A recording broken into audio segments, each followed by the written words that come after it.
Good afternoon.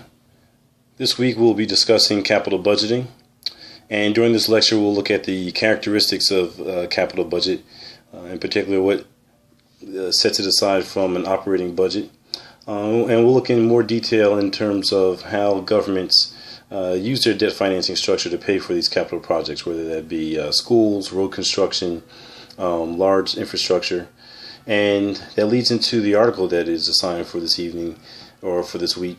The waste in the water, waste in the sewer, the case in Jefferson County where the county government got into a big financial debt and really faced bankruptcy because of some poor debt management strategies that they utilize, in particular these interest rate swaps to pay for their sewer upgrades.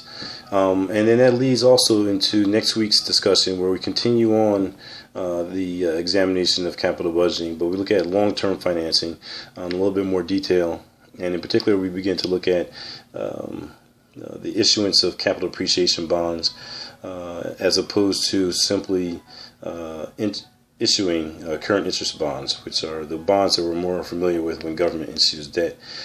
Capital appreciation bonds, on the other hand, while they may provide influx of money at the forefront, over the long term it really is a poor strategy. And California in 2013, I believe, put legislation in place that curbed the issuance of these bonds. So the next two lectures really focus on capital budgeting and long-term financing, and we'll get back into our individual presentations next week when we meet.